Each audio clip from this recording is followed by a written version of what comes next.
Dari zaman Abbasiyah ada Al-Jazari. Kemudian bisa nonton YouTube ada Ibnu Haytham. Mengenai banyak hal ya, kesehatan, pengobatan, Ibnu Sina. Jadi mereka dapat dari mana? Karena mereka dekat, orang-orang yang dekat dengan Quran. Kalau orang-orang bilang lu nggak boleh pakai platform ini punyanya Yahudi, bilang gitu kan. Nah, ganti kita bilang Yahudi nggak boleh pakai platform itu. Andai para ilmuwan Muslim ini punya copyright dan harus izin dengan mereka copyrightnya, maka semua teknologi ini punyanya umat Muslim. Juga mudah-mudahan Allah memudahkan jalannya. Dan kita lihat di sini bagaimana teman-teman dari Sekolah Impian itu dekat dengan Quran tapi high tech. Jadi hatinya high touch, ininya high tech. GSI Channel, cerdaskan akal, iman, dan amal. Assalamualaikum warahmatullahi wabarakatuh. Sahabat GSI Channel yang mulia, ini hari spesial banget, Masya Allah. Kehormatan berjumpa dengan Saya antum. kehormatan, Masya Allah. Selain ganteng, soleh. Aduh, udah lewat gantengnya. Waduh, gantengan saya atau gantengan antum? Masya Allah, alhamdulillah. Ganteng di akhirat ya. Mas Ari, saya kira antum cuma artis, kaleng-kaleng. Gimana tuh? Cuma bisa nyanyi, cuma bisa main film mungkin. Saya nggak ngerti, jarang nonton film, jarang nonton TV. Bukan lagu aluminium sekarang udah. Tapi ternyata beliau diberi sesi di acara kita di Gedung Indosat, opening dan charity Palestina. Beliau ngomong tentang luar biasanya keluarga di Palestina. Saya mind blowing melihat wawasannya tentang Islam. Jadi antum nggak artis kaleng-kaleng, antum artis yang soleh, penghuni surga. Amin, amin. Mas Ari, pertanyaan. Kesan pertama ketika antum diundang, di dalam benak antum menghadapi apa dan siapa?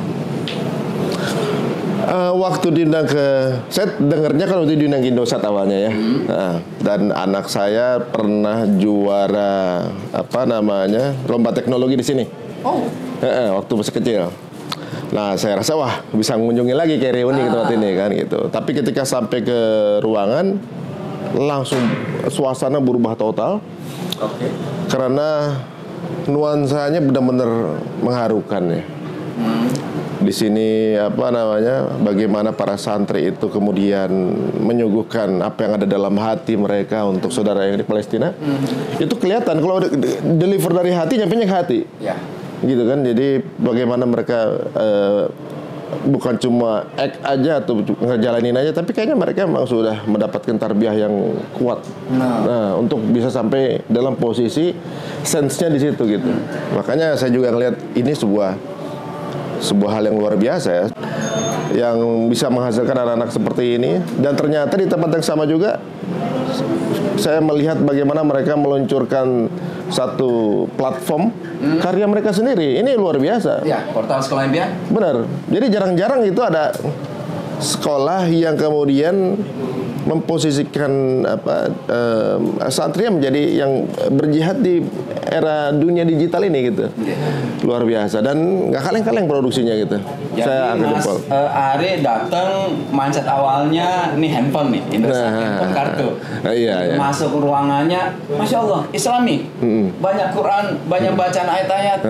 Tapi begitu Mas lihat penampilannya, ini anak nggak cuma soleh, tapi canggih, paham teknologi, bahkan bikin teknologi.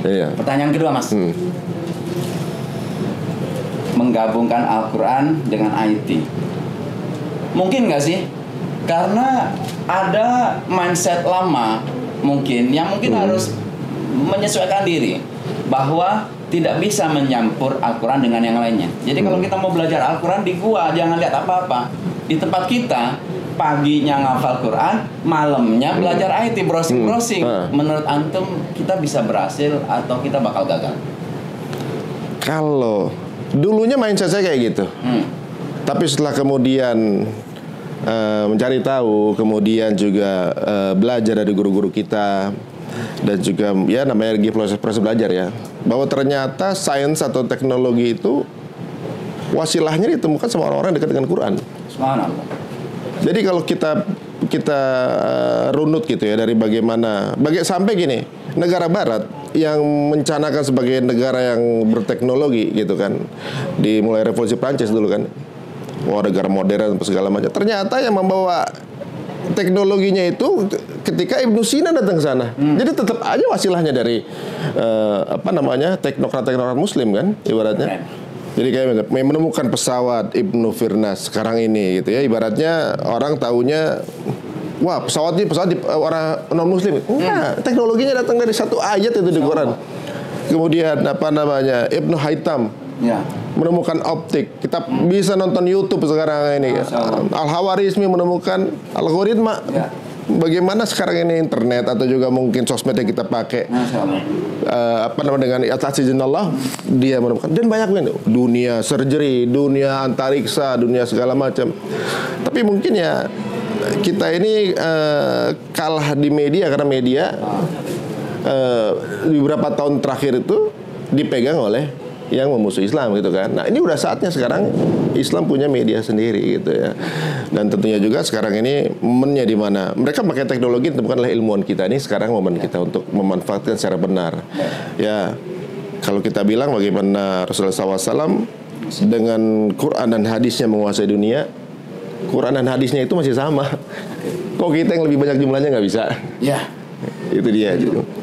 Saya pengen Mas Ari mengulang sebuah statement yang keren banget di panggung tadi. Saya sampai tentang copyright sama Muslim.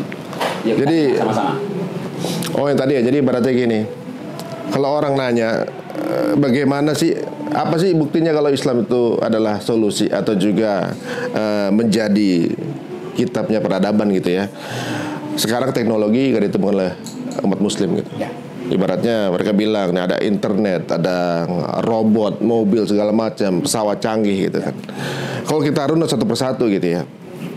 Misalnya dari yang simple yang disebutkan tadi gitu. Bagaimana kita memakai internet itu harus dengan wasilah algoritma gitu. Kemudian pakai robot, robot, mobil, jam tangan, teknologi kinetik yang ada itu dari zaman Abbasiyah ada Al-Jazari. Kemudian bisa nonton YouTube ada Ibnu Haytham. Mengenai banyak hal ya, kesehatan, pengobatan Ibnu Sina. Jadi mereka dapat dari mana? Karena mereka dekat, orang-orang yang dekat dengan Quran. Kalau orang-orang bilang lu nggak boleh pakai platform ini punyanya Yahudi, bilang gitu kan. Nah, ganti kita bilang Yahudi nggak boleh pakai platform itu. Andai para ilmuwan Muslim ini punya copyright dan harus izin dengan mereka copyrightnya, maka semua teknologi ini punyanya umat Muslim. Itu yang keren. Itu yang keren. Dan itu datang dari seorang artis loh. Nggak cuma ganteng, soleh alul jannah insyaallah. Masya Allah, amin ya Allah. Menurut Mas Ari, Sekolah Impian menggabungkan Al-Quran dengan teknologi. Berhasil? Insya Allah berhasil. Tentunya juga mudah-mudahan Allah memudahkan jalannya. Dan kita lihat di sini bagaimana teman-teman dari Sekolah Impian itu dekat dengan Quran tapi high tech. Jadi hatinya high touch, ininya high tech, komplit. Jadi ayah bunda di seluruh planet, kalau mau anaknya cerdas, canggih, soleh, penghafal Quran, dan paham programming, paham desainer, tempatnya di Sekolah Impian. Insya Allah, mohon doanya Mas Ari. Sama-sama. Semoga kita bisa sukses bersama. Amin, amin ya Mas Rabbal Ari, kunjungannya ke pondok saya tunggu. Siap, insya Allah. Wassalamualaikum warahmatullahi wabarakatuh. Waalaikumsalam warahmatullahi wabarakatuh.